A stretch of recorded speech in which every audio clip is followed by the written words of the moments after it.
आता पुन्हा एकदा बातमी येते माणिकराव कोकाटे यांसंदर्भातली। नाशिक पोलिसांचं पथक मुंबईत दाखल होऊन ते वांद्रे पोलीस ठाण्यामध्ये सध्या पोहोचलेलं आहे। नाशिक सदनिका घोटाळ्या प्रकरणी माणिकराव कोकाटे यांच्या अटकेचं काउंटडाऊन सुरू झालेलं असतानाच आता नाशिक पोलिसांचं पथक मुंबईमध्ये दाखल झालंय। लीलावती हॉस्पिटलमध्ये उपचार घेणाऱ्या माणिकराव कोकाटेंचा ताबा पोलीस घेणार आहेत।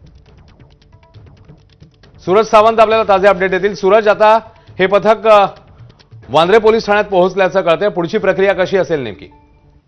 अश्विन, नक्कीच सरकारवाडा पोलीस ठाण्यातले जे अधिकारी आहेत हे आता वांद्रे पोलीस स्टेशनमध्ये पोहोचलेले आहेत। न्यायालयाचे आदेश आहेत आणि त्यानुसार कायदेशीर प्रक्रिया म्हणून या ठिकाणी जे मुंबई वांद्रे पोलीस स्टेशन आहे त्यांना या संदर्भातली माहिती ही द्यावी लागते। कायदेशीर प्रक्रिया झाल्यानंतर पुन्हा सरकारवाडा पोलीस स्टेशनचे अधिकारी हे लीलावतीला दाखल होतील। लीलावतीमध्ये ते तज्ज्ञ डॉक्टरांची या ठिकाणी भेट घेऊन सध्याचा वैद्यकीय अहवाल माणिकराव कोकाटे यांच्या संदर्भातला काय सांगतो, त्याचबरोबर ती डॉक्टरांकडनं त्यांना सक्त आजारासंदर्भातली जी आराम करण्यासंदर्भातली जी काही सूचना आहेत का आणि त्यानंतर पुढील कारवाई या संदर्भातली केली जाऊ शकते। मात्र त्यापूर्वी जो रुग्णालयाचा वैद्यकीय अहवाल आहे याची निरीक्षण महत्त्वाचं राहील। त्याचबरोबर ते जे तज्ज्ञ डॉक्टर्स आहेत त्यांचं नेमकं म्हणणं काय आहे आणि हे सगळं ऐकून घेतल्यानंतर पुढे नाशिक पोलीस जे आहे ते पुढील कारवाई करतील।